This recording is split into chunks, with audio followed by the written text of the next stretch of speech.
we will lose. We will lose. And you have kids today, we can't lose for them. We can't lose for them.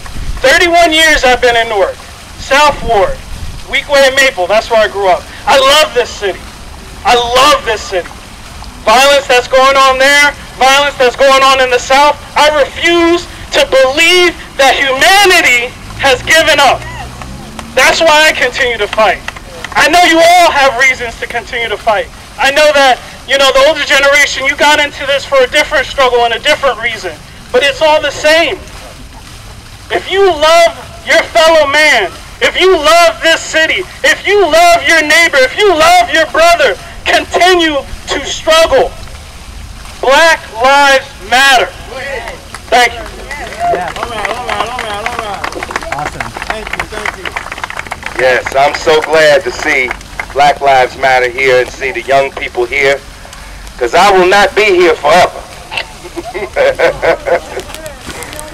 And I was so glad to see a young man on the front page of the Star Ledger last week.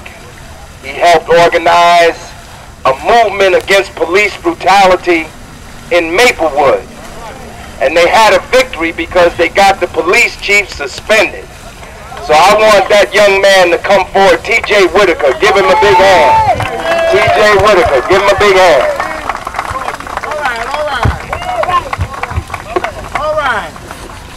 All power to the people. All power to the people. I want to thank Larry Hamm and the People's Organization for Progress for inviting us and making the call. I want to give some special homage to Sister Baraka. I want to thank my brother Ras, the hip-hop man in struggle. We're from that same generation. And one of the things I've been talking a lot about lately to people is when I first came home from school, you know, it was people like Larry Hamm and Zaid Muhammad who put me on and brought me into the struggle.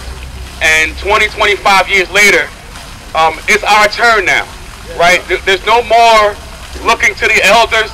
We are the elders, right? We are the elders. I'll be 50 in 2 years, like no joke. So we are the elders. And so as we pass this baton on, our youth need to see models of resistance. They need to see, this brother from Black Lives Matter just said it, the adults, the elders, we need to step out and they need to see us representing. They need to see the models of black folks, of elders standing up and fighting. There's too much compromise going on in this country. There's too much compromise going on in this country. We had a people's victory in Maplewood. No doubt the police chief got suspended. Hopefully he will resign. If not, they're going to proceed to get him fired. But let's not be mistaken. Even if he resigns, he will go into private life, collect his pension, and make $100,000 somewhere else. White supremacy does not end with the firing of a police chief, right? The war is long-term. The war is protracted. So when we think about our young people on these college campuses around the country, I want to talk about this for a minute and then I'm going to give up the mic.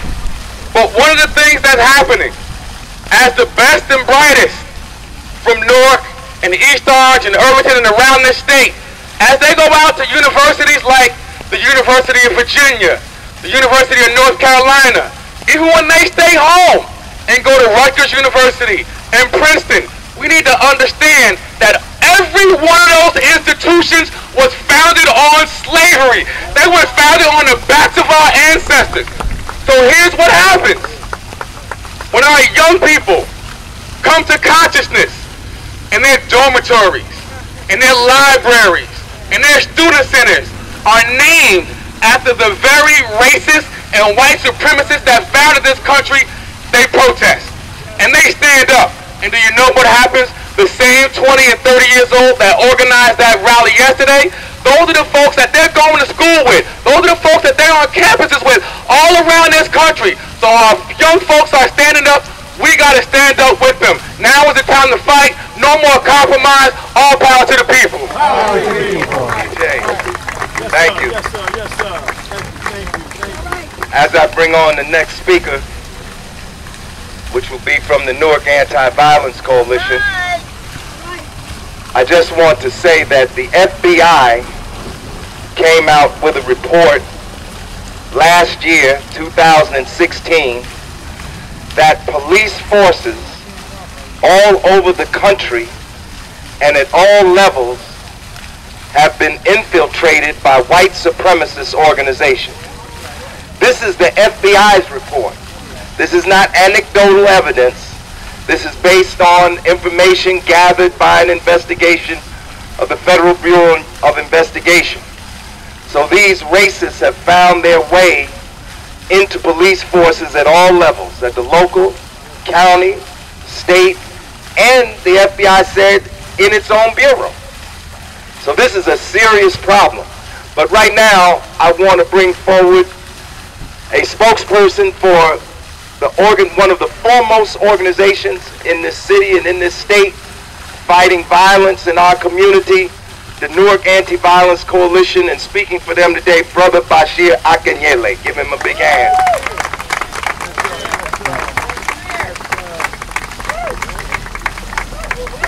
Let's give Brother Larry Ham, the state chairman of the People's Organization for Progress, a strong hand, brothers and sisters.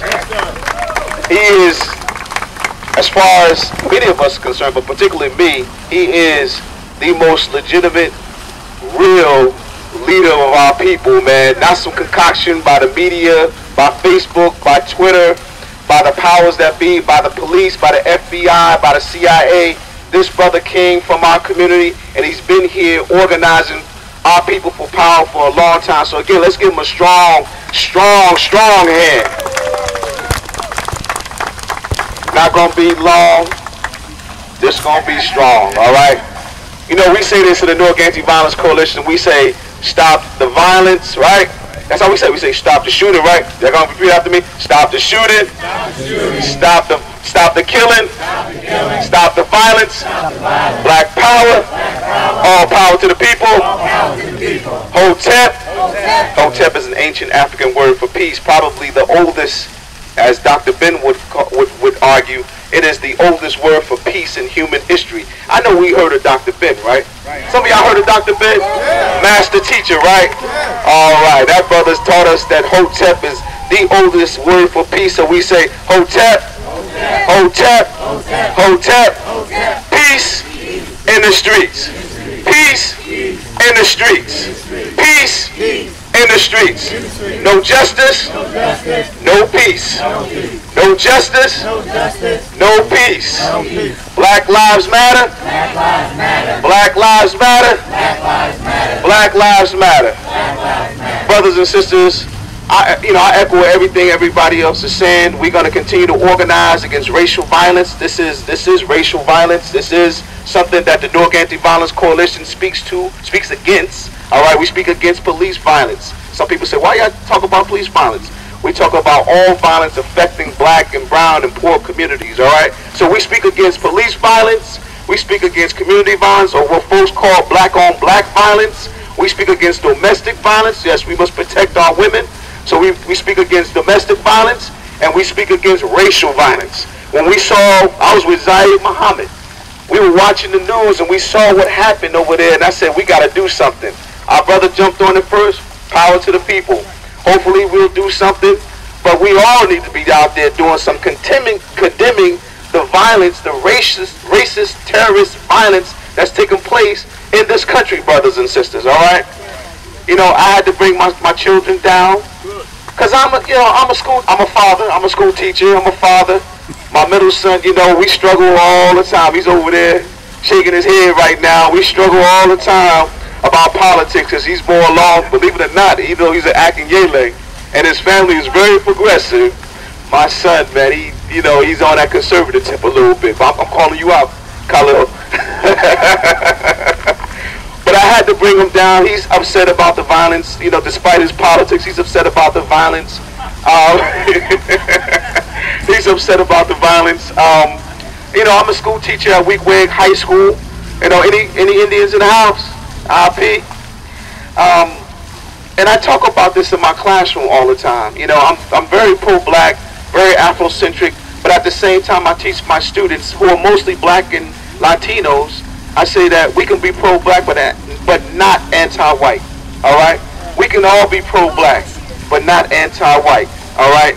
there's not anyone, most of us in here who, you know, we love our people. We love our people, man, but we're not anti-white. Many of us will not pick up a gun or a knife or a car or hurt anybody that is not black. All right? So we got a sickness going on, you know, in our communities, in these schools, in these churches, and these institutions that are teaching white supremacy, that are teaching hatred towards black people. So we all must work together, all right? Especially, particularly with our own people, but with our white brothers and sisters. Yes, with our white brothers and sisters, to begin to re-educate ourselves about race in this country, brothers and sisters. So with all that being said, again, I echo everything. Mama Baraka, love you so much. I miss Papa Baraka so much. I get emotional talking about him, Mary, because I miss him so much. I miss many of us have spent time in the Baraka house, man. They open their doors up and they just let us in and they sit down and they give us the politics and the coach and everything. I miss that. All right, I miss that. So Mama Baraka, love you so much. All right, Brother Zaid, love you. Brother Larry, thank you so much for giving us an opportunity to say a few words. All right, in that spirit, stop the shooting, stop the killing, stop the violence, black power, all power to the people, OTEP, peace in the streets, no justice, no peace, Black Lives Matter. All right. I'm going to give Bashir a big hand. And I want y'all to give a big hand to the chair of the Anti-Violence Coalition is here, Keisha Uri. I hope I didn't violate any protocol now, did I? Not calling Bashir. Street doctor always on the forefront. And shame on me, because I didn't send the text out today. Because I just saw it this morning.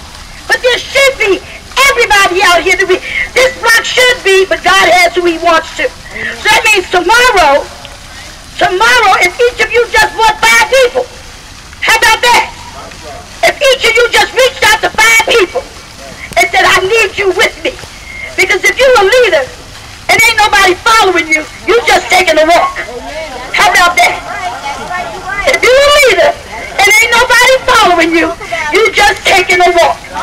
So we're going to trust God because we know we need God's help. Because these people are not going to stop. White, black, brown, yellow, don't make no difference to me. If you're a fascist and you're racist, you are not one of God's people.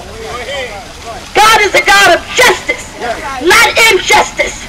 If you read the Bible and you know about Moses, and he had to go to Pharaoh and say, let my people go, oh, they had to let him go. And we're going to have to take that same type of stand.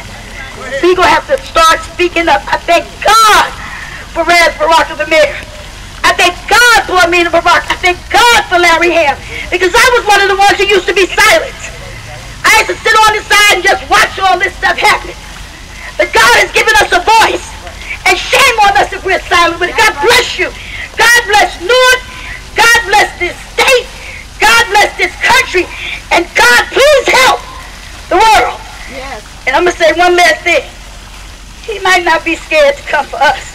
But he messed around with some of these other countries. They're going to call his bluff. So we better go ahead and stand up. Amen. God bless you. Thank you, Reverend. I want y'all to give a hand. We're going to hear from him shortly, Brother Zaid Muhammad. People have said I put out the call, but Zaid Muhammad wrote the press release.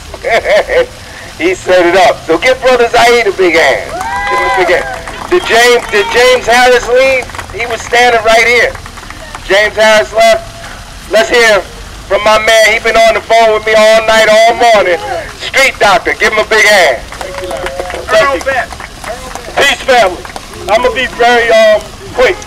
What happened, I was looking at the news yesterday, and I seen everything that was going down in Virginia. Something that Larry said, something that this brother, you sharp brother. Something this brother said, you know, Larry, that's why I hate to be almost last, because I don't really have nothing to say after everybody say it. You know, so I'm going to say just a little bit. But what happened, I was going through and was watching, and I said, well, what's going on? So I stayed up all night. This morning, because I'm still wounded from, and I got to say this, yesterday the mayor had almost 70 buses to taking the kids up to a black bear thing. So I thought I was a kid last night, and I messed around in my, no, I'm messed up. As we speak, I'm playing basketball, all that. It was excellent. So I'm in the bed nursing my bones, and Larry's thing came up on the thing. And I said, oh man. God said, wrap your knee up, get dressed, call Larry, find out what's happening. So me and him, we went back and forth. So I love you, man, for making that call. All right. So anyway, this is to the rest of the people. So I said, well, what can I do, or what can I say, because I want to go against what this guy is doing. Now, this is my opinion. What I see is scripture. Many are called, a few are chosen. That's right. That's right. When ye shall see these things, know that the end is near, even at the door. You You won't tell the summer from the winter. I'm hoping I'm saying it right. Well, and you won't, blood would be up to his horse bridle. I'm hoping I'm saying it right. I'm in the book, they said. And then they said that during this time, with the blood up to the horse bridle, then you had, I flipped from there and went to a place called Babylon with some guy. He was similar to the guy that's today. I'm going somewhere with this. They didn't have Donald Trump's name in the book. I got to go back to the kids now. They had a guy named, he was a white guy. His name was Paul Revere. What's Paul Revere got? Paul Revere got a lot, what I'm about to say. Paul Revere went on a horse and said, the British is coming.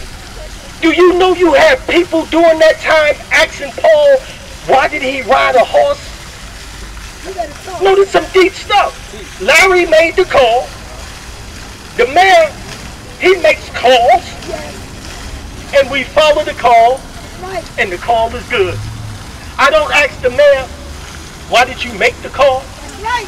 I didn't ask Larry, That's right. why did he make the call? Just show up. So just like the brother said, Shaw brother, he said, I keep seeing the same people. Yep. But it's all right. It's all right. Because pretty soon, you ain't going to see the same people. That's right. Because people going to wake up. That's right. Long as you don't stop. That's right. See, you can't stop. Hey, stop. So I called my psychologist. This is going to mess y'all up. I'm closing out with this. His name is Dr. Curry. Okay. He is now in charge, the only black that's in charge of crises. But he's so humble, like the mayor, like you, Larry, like Bashir, and the general. Y'all don't talk, y'all just do. You feel what I'm saying? So I called him, and he said, Street, we gonna take this to another level now. So what we gonna do after this, Larry, right? We gonna agitate. They had a brother named Frederick Douglass. Excuse me, I seen you looking at me, Larry, right? And he said, agitate. But I didn't leave it from there. I had to go and find out what that means. So to the old heads, the agitator in the washing machine, when you miss the stuff in your drawers, the agitator get it. So we are agitators, and I want to close out with my brother. His name was Vernon Johns. To the young that didn't know who Vernon Johns, read that story. Vernon Johns, I love you, Vernon. He was the one that they burnt. His church told him, you do not teach. You just talk about God and that's it. Vernon Johns said, I can't do it. So Vernon Johns went, but one thing he said, I want to close out with his. He said, anytime you see a good fight, get in it. All right. Thank you, Street. Thank you. Give Street a hand. We're gonna hear from Antoinette, and we're gonna hear from Saeed, and I want Brother Justice. Is Justice still here? I saw Justice. I want Justice to close it out. But we had a long line of men, so I thought we need to mix it up a little bit. This sister here, a great activist, a poet, a writer, an educator, a mother, and the wife of Junius Williams, Sister Antoinette Ellis Williams. Give her a big hand. Yes! Represent! I have a question for you. Have you seen the promised land? Well, ma'am. The reason I ask you that question, there can be no justice and no commitment unless you have seen the promised land. King said, I've been to the promised land. There's understanding there is a place where nothing can touch you. When you understand that structural issues have no power in your life, there are going to be a long line of attacks in this battle. It is certainly a war. But you cannot be successful unless you understand that this system can do nothing to us. We have everything that we need right here. If you saw those on the right who came, they had army fatigues on. They had on helmets and shields. I guess you get that from Amazon.com. But I'm here to say that you may not have those physical things, but there is power in the people, and it's not just a slogan. That's right. If there is any weak link in the chain, we must attend to those weak links. It's called homophobia. If there's any weak link, it's called misogyny. If there's any weak link, it's called anti-Semitism. It's called fascism. It's called Islamophobia. If you have issues, you cannot come to this party. If you are broken, you need time to heal. Because we're calling all whole vessels right now, and all of us got some cracks in the vessels. But let me tell you, if you get a glimpse of that promised land that King was talking about, there are mountains that may seem big, but I'm telling you, you can look at that mountain and you could say, DT 45, you will not stop what we are about to unleash. You think that you have seen something in the 60s. You think you have seen something on social media. I dare whole vessels that have seen the promised land to step up and to hold hands. I'm talking about when you're in the schools, don't talk half truth. I'm saying it's school time. If you're not willing to teach the whole truth, do not go in the classroom. If you're in the position to give somebody a job and you can't look them in the face because you think their incarceration record is going to limit them, step out the way. You don't need that job because there are a whole lot of other warriors that need the job. Right now, we need some whole people. If you're sick, we're going to try and take care of you because we cannot leave any man or woman in the field. But let me tell you, until you see the promised land, DT 45 will keep on stomping. I invite you to read a little history. I invite you to sit at the feet of somebody who's been through something. And after you do that, maybe you'll get a little glimpse of what that might look like. I'm asking you not just to come and stand up here periodically. It's going to take organizing. It's going to take hard work. It's going to take you actually showing up and actually writing a letter. It's going to take you having some voice and sometimes sitting down and doing nothing. Keeping your money in your pocket. Walking away from some store sales. And until we do that, the promised land will elude us. Power always to the people. All right. That was powerful.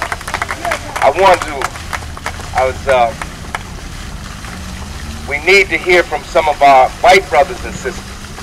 So I'm going to ask Ted Glick to come and say a few words. Give him a big hand.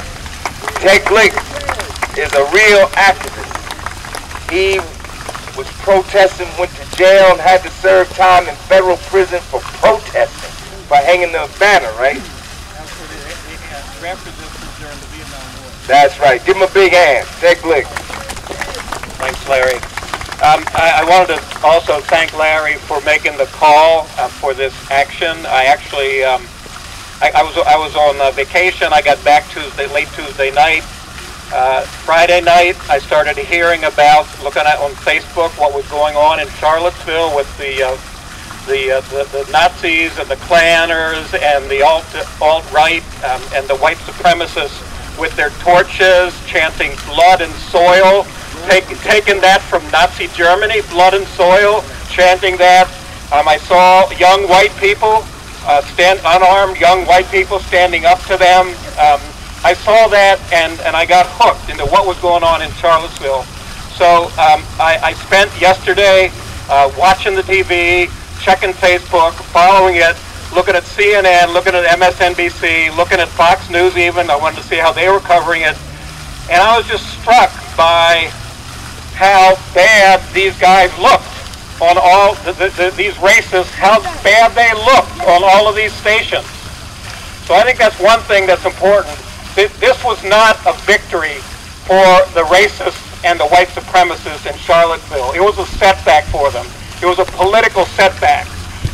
Trump now has another front in terms of people going after him. The fact that he wouldn't name the ones responsible for what happened there and try to literally whitewash it.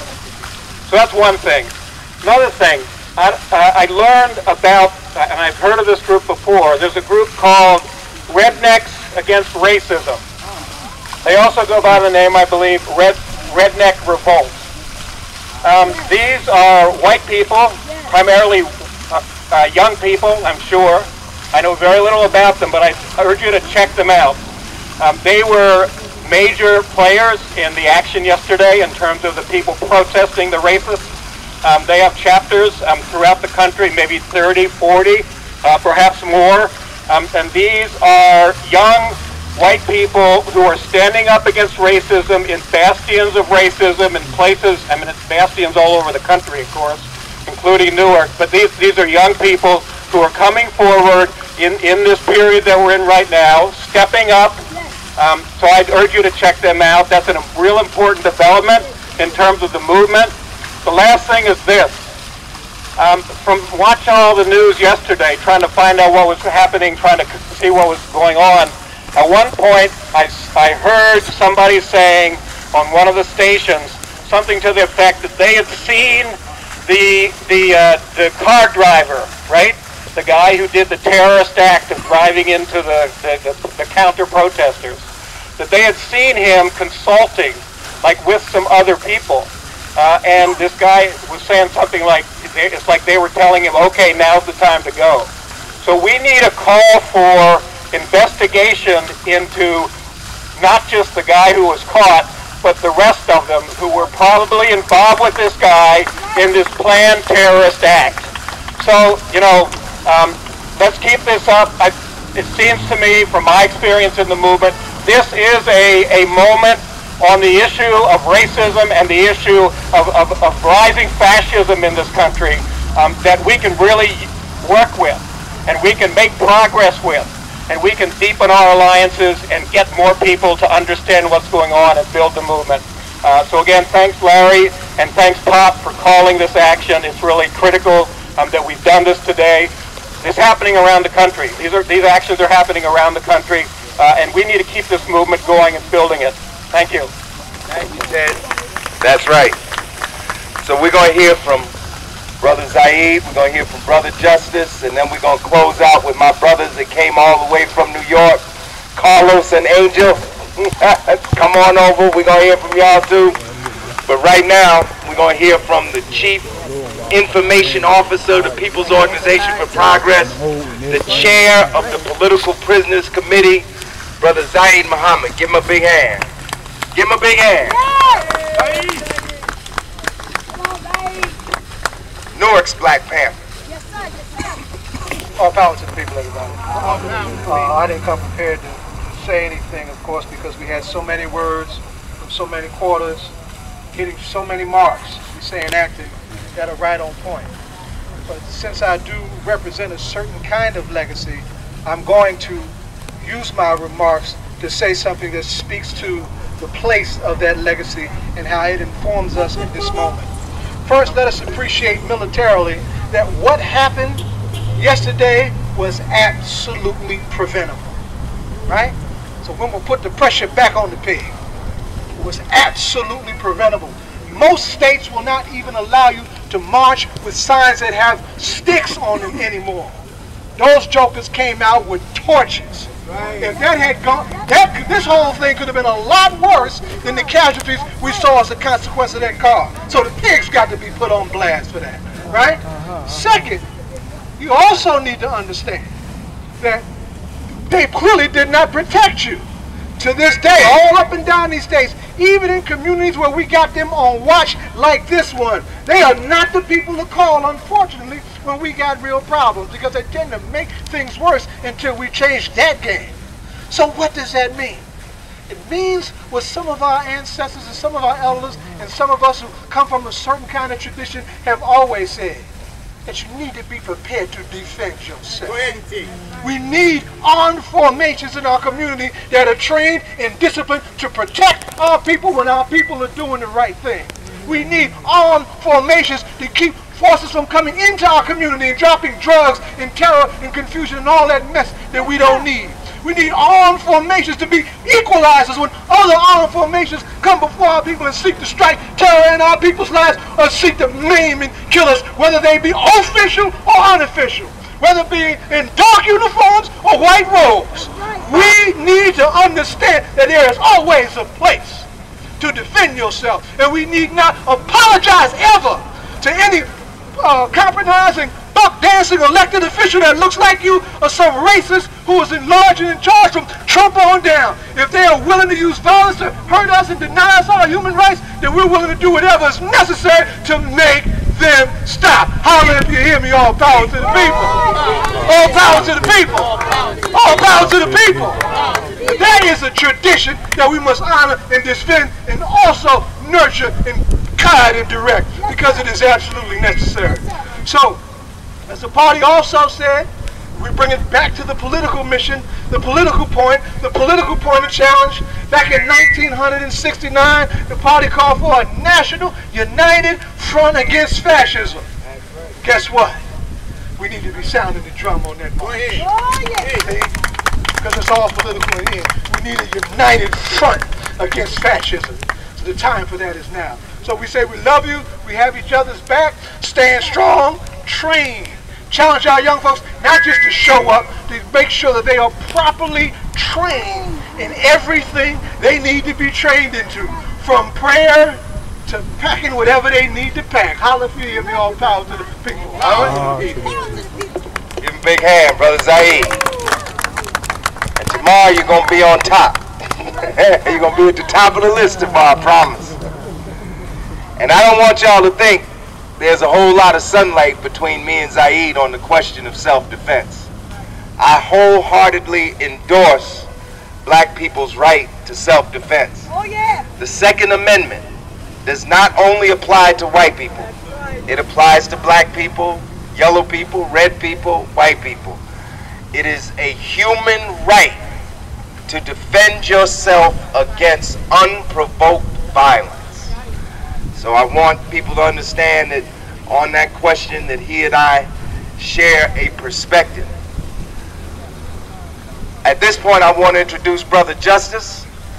Brother Justice, I met, I think, for the first time at a rally outside of Trenton, what they call it, New Jersey.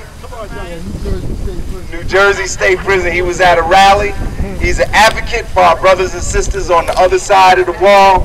And he runs a poetry slam every Friday night at Source of Knowledge Bookstore. He is really connected to the young people. And y'all, as long as the People's Organization for Progress is in existence, you're going to hear more from Brother Justice. Because we're going to give him a platform. Give him a big hand. WBAI, that's what we first said. BAI. I was up there and you was on the phone. Listen, I'm honored to be in the presence of great people, of family, of street doctor, got H.L. Kirby. We here, we doing the work every day. I'm gonna keep it short, I'm gonna keep it sweet, because I'm not about a whole bunch of dialogue when it comes to these issues, because I'm not happy. You know, and the reason I'm not happy is because this should be filled up with you. When we go home today and when we go back to where we gonna go, ask your people, I don't care if they relatives, why they wasn't here. Bring them. Because we need a transformation. I had a transformation, like the brother said. My history, I was inside prison. I spent a lot of time inside prison, but I used that time to transform. And I had a determined idea when I got out I was gonna get fully involved in all advocacy and social justice issues, a life of service. But my point is, it's not about me, it's about the transformation. Right. That's an individual transformation. The nation needs a transformation. Right. And I want somebody to tell me why Newark ain't gonna be on the forefront of America's transformation. Why CNN ain't gonna have the cameras right here showing that we ain't having it. I don't want to say much because personally, you know, some people say I have some radical thoughts and I don't really like to express them publicly, to tell you the truth. Shut it down. Don't ask me nothing. I mean, shut it down. Fill these streets. It ain't business as usual. T. The buses shouldn't run. Employers should stop getting all the money. Make it difficult because, you know, a lot of these stores down here, people don't live around here. You know. So make it a little difficult to come to work. To get that money and take it back to where they came from. But we need the youth involved. I was over there speaking to the youth because it's like trying to crack a code. How can we get them interested? We all been through it, and the young brother said, Bashir, man, they're so blessed to have you as a father. I don't see where you at, but they so blessed. But the young brother said, you know, well, they stupid. I said, well, that's not a strike against you because some of the most outspoken and passionate people I know at one time were stupid because, let me tell you something, they manufactured dummies. Right. I was a manufactured dummy, growing up in these streets, running around these same streets, acting a fool, and I paid the price. But I made sure I got the most out of it, that transformation. So anything that we can do, when I leave here, I'm going to a place with a whole bunch of people. This is going to be on my mind. This is going to be on my tongue. I'm going to ask you why they wasn't here, and tomorrow, like my dear cousin said, bring 5 with you. No reason not to. So thank you very much for the time, just to share my voice and my opinion, and that's it. Thank you very much. Brother Justice, we're going to hear more and more from Justice. You know, just 20 yards from here, in 2001, I burned the Klan flag. That's right. I burned it. We burned. Was it here or over there? Oh, I think it was over there in front of Lincoln's statue. We burned. The Confederate flag is the flag of the Ku Klux Klan. It is the battle flag of the Confederate Republic. It's the flag that they carried into battle with them. And I don't think anyone except maybe Marion was here in the 80s. Now I'm going to tell you how the Klan is. At one time, the national headquarters of the Ku Klux Klan was in Kenilworth, New Jersey. Is that right? In Kenilworth, unless you think that this is a Southern institution, it was in Kenilworth, New Jersey, the national headquarters of the Klan. And in the 1980s, shortly after the People's Organization for Progress had been formed, that was around 83, 84, the Grand Dragon of the Ku Klux Klan said that he was going to hold a rally on the steps of City Hall in Newark, New Jersey. Can you believe that? He said he was going to be on the steps of City Hall on such and such a day and at such and such a time. Well, we went to the steps of City Hall at such and such a day and at such and such a time, and the Klan never showed up. We're going to tell the Klan, we are not afraid of the Klan. They are a terrorist organization.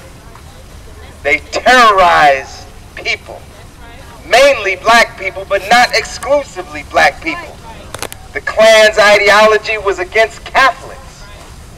You know, Kennedy had a problem when he ran in '60 because he was a Catholic. They didn't want Catholics in here. The Klan didn't like Jews. The Klan didn't like all kind of people. But we're not afraid of the Klan, and we're going to unite and fight the Klan and all of its manifestations. Now, our brothers came all the way over here from New York City, Carlos and Angel. So they're going to close us out today. Give them a big hand. Give them a big hand. I want to say power to the people. And I just wanted to say that, this is nothing new, because I remember during the Nixon administration, and I also want to give credit to the deacons of self-defense. When they knew they were writing, the Klan was writing, whoever these, what I call fascists, I don't get into north of things, they're just plain-ass fascists, riding around claiming that they are superior. But I know the psychiatrists must make a bag full of money. I retired as a social worker. I'm not getting involved in that. But I just wanted to say this, that we got to remember, like you said, this is the Second Amendment, but this is the Constitution. If you say that you live in a so-called free capitalist, society in America, you know that you have the right to defend yourself. And the power of God. You know, we have to give credit to the deacons of self-defense that sit up there to the Klan. The Klan ran like a little kid, if they are. So I just wanted to say the power of God. We got to unite, all of us. I only say thank you, Lord. I can't say anything else. I don't use no foreign words. Yeah, I just say thank you, Lord. Because he's the one that gets me together. I ain't worried about any other name. I can't deal with that. But I have to say that we have to remember Jackson State, Mississippi. We have to remember Greensboro, South Carolina. And then later on, Kent State, where they killed white people. And that's when they were waiting. But people fought, and we have to remember that. Of Richard Nixon, who was a nut just like this nut. And that paranoid...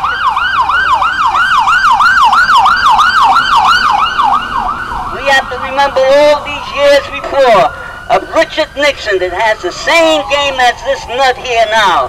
This paranoid schizophrenic that's riding around opening his mouth and don't say something. I was just reading in a foreign press that said that a Republican senator said, get this nut, this madman out of the house because he's out. That's right. So I just want to say we got to continue to fight and struggle and unite with all forces up here, and especially the believers and the non-believers. That's all I have to say. And we have to thank God that we're here, and we got to keep on pushing. Like the impression said, Curtis Mayfield, we got to keep on struggling. Here, brother. Power to people. One more time, sister, we need to send you on a global tour because if you could talk that talk around, we could have some peace around.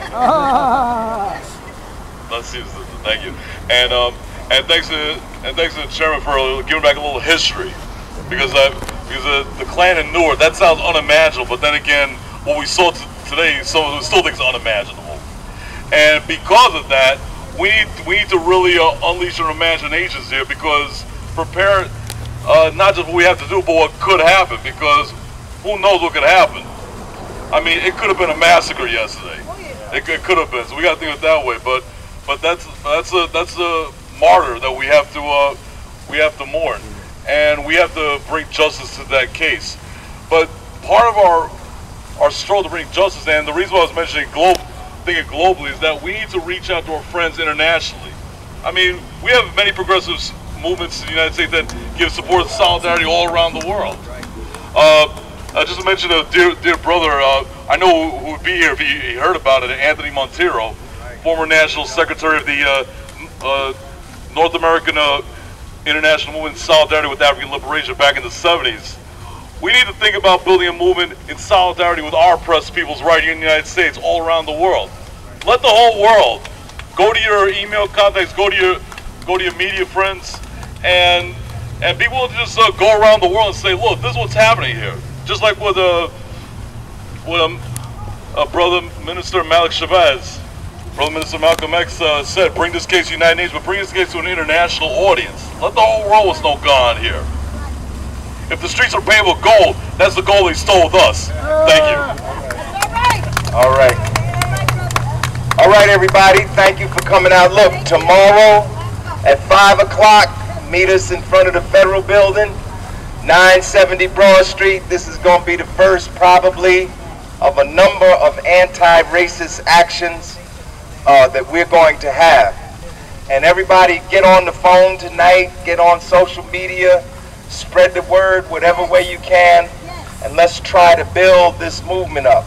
And I have to say this, that we need to begin to think about those of us that haven't been engaged in it, because some people have been engaged in it, we need to think about now massive civil disobedience. It is clear that the norms for dissent are not working. They're not going to work on number 45. We should continue to write letters. We should continue to make phone calls. We should continue to march. But I think the time has come for those of us that have not engaged in massive civil disobedience. It's time to organize that. And also, it's time for us to register and vote.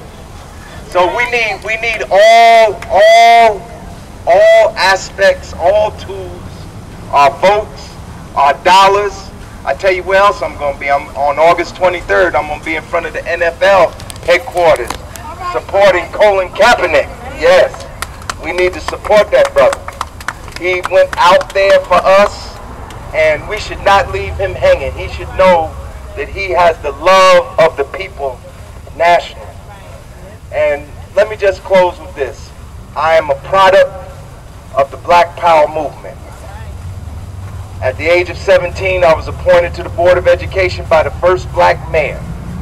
The first black mayor was a product of the uprising of 1967.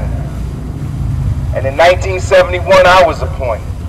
And in 1970, other black people were elected and appointed to offices.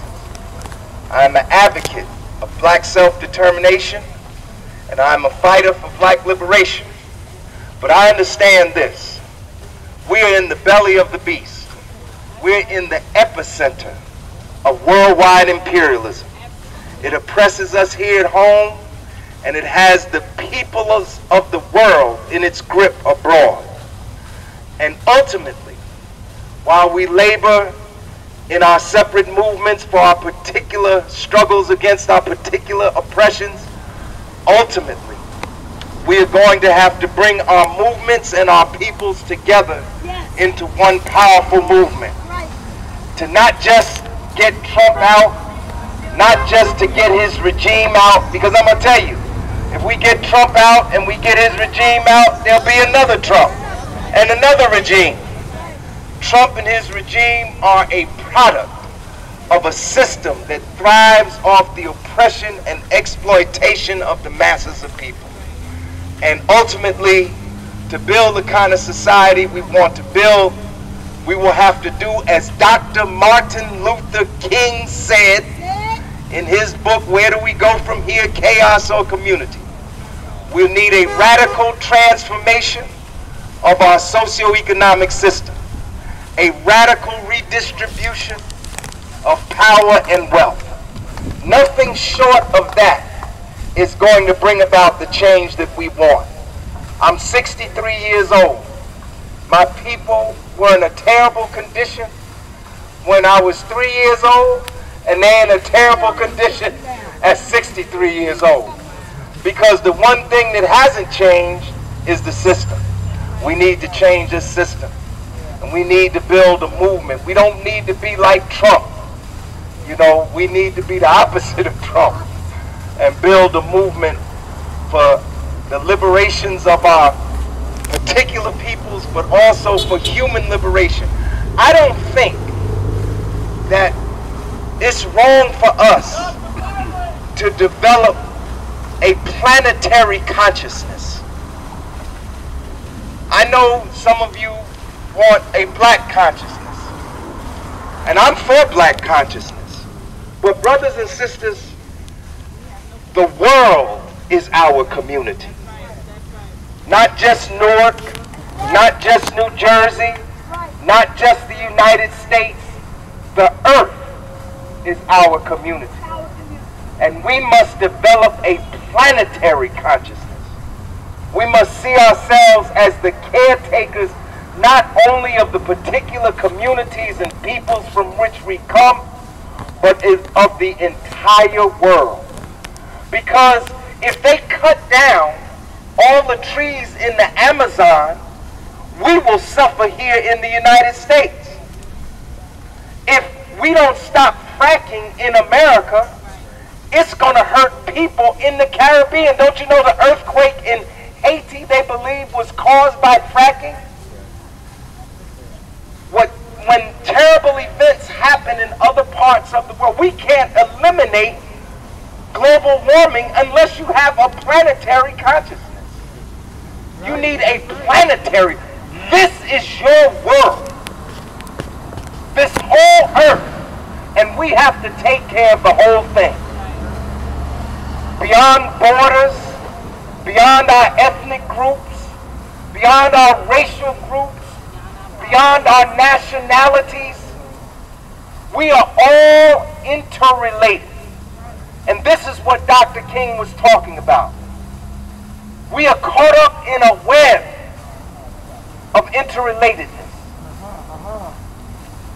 So let us develop, let us have black consciousness and red consciousness and all these other consciousnesses. But let us have a planetary consciousness, a human consciousness that embraces everything, not just people. We are caretakers of the earth. For too long, we've thought of humanity as separate and apart from nature. We continue to think that way at our own peril. We destroy nature and we destroy ourselves. So think about that. You don't have to agree with me. I just submitted to you for thought. Power to the people.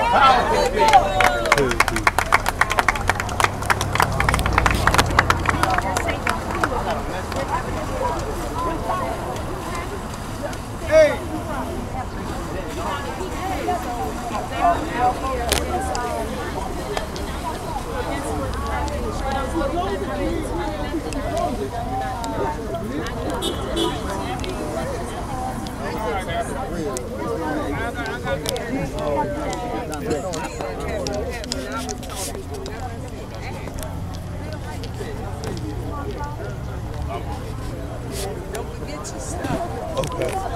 Yeah, he done put on more things, huh? Yeah, I recorded a lot of it. Yeah, that's all right. You're all right. Yeah.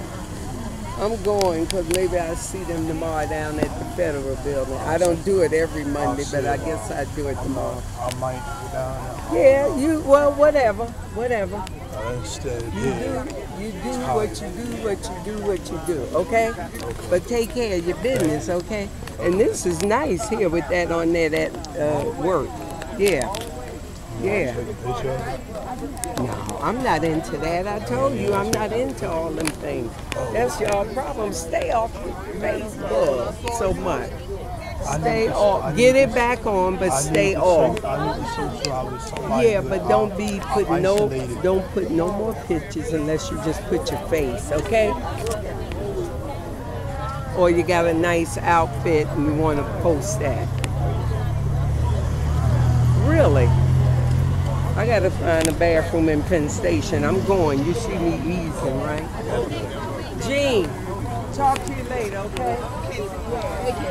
Okay. I'll see you tomorrow.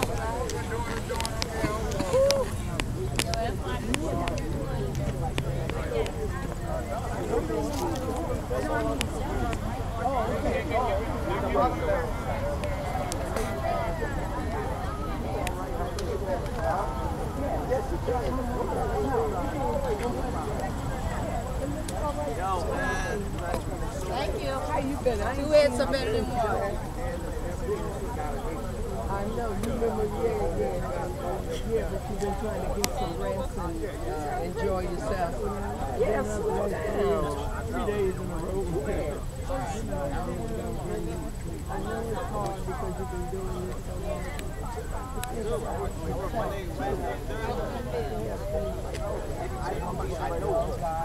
That's what I'm doing.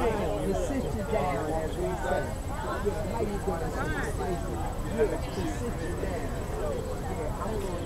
I'm good, thank you.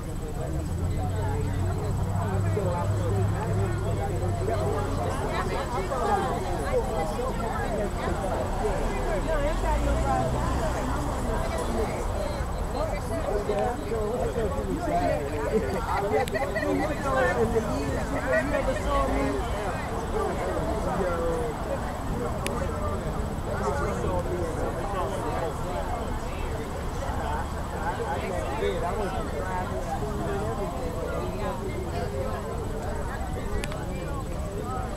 husband's car insurance stopped driving, but he left it in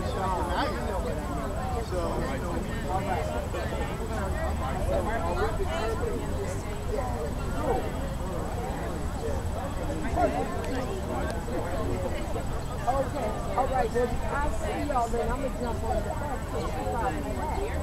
Yeah, no. Yeah, because I know the dad knows her better, so I'm going to go get it. So if y'all come back tomorrow, I'll follow.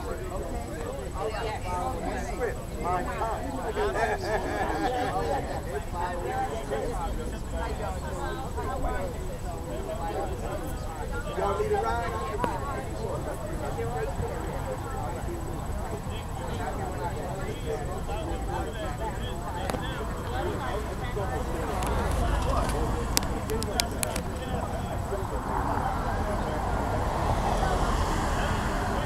This is